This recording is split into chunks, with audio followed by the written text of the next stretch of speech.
This is the second generation Kohler Derry urinal that's been around since at least the mid 1960s and was made up until around the early to mid 1990s when it would be discontinued.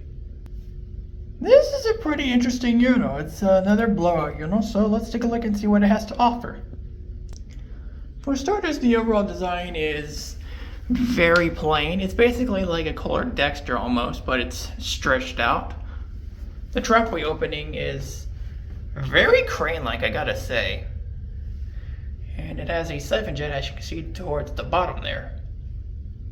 Let's have a look at a flush.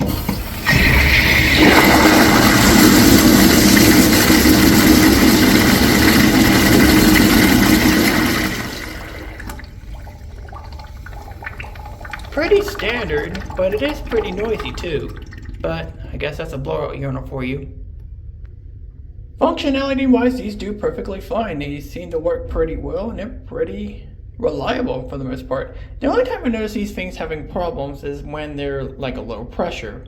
Obviously, you need a good amount of pressure to make these things work as well as they are. Otherwise, it won't be very functional, will it? Let's have a look at rim rinse.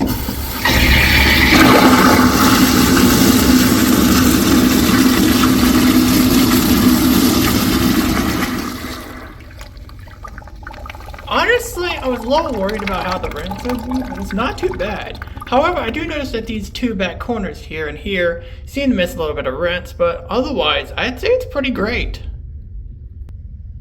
It also has rim jets at the front, as you'll soon see.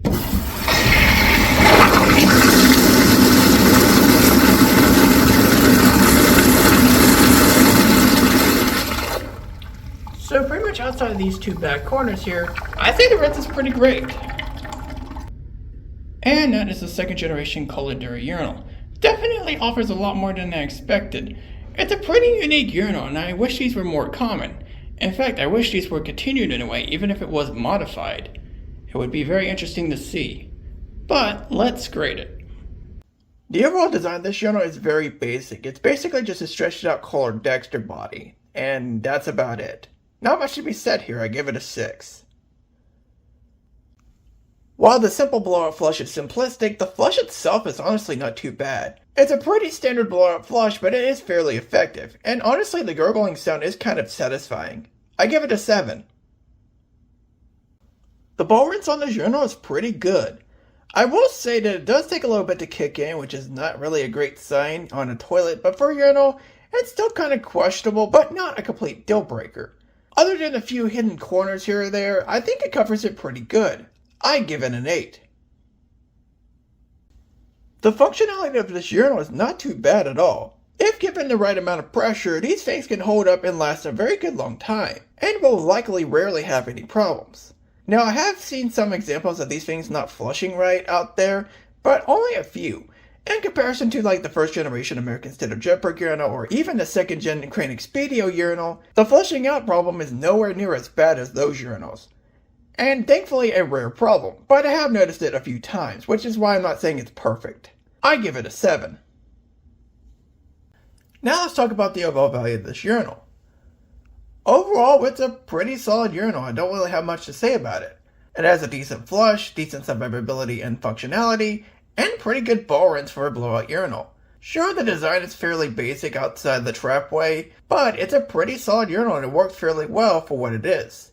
Sometimes fine is just perfect. Honestly, it's a shame it was discontinued pretty early. It would be pretty interesting to see a modern interpretation of this urinal, even if it would look a bit weird.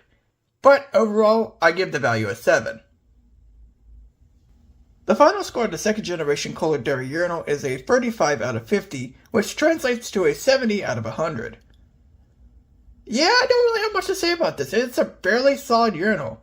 Sure, it's a little bit more on the basic side compared to some other urinals out there, but it functions pretty well, which, at the end of the day, is all that matters. But don't get me wrong though, it's still a pretty cool urinal.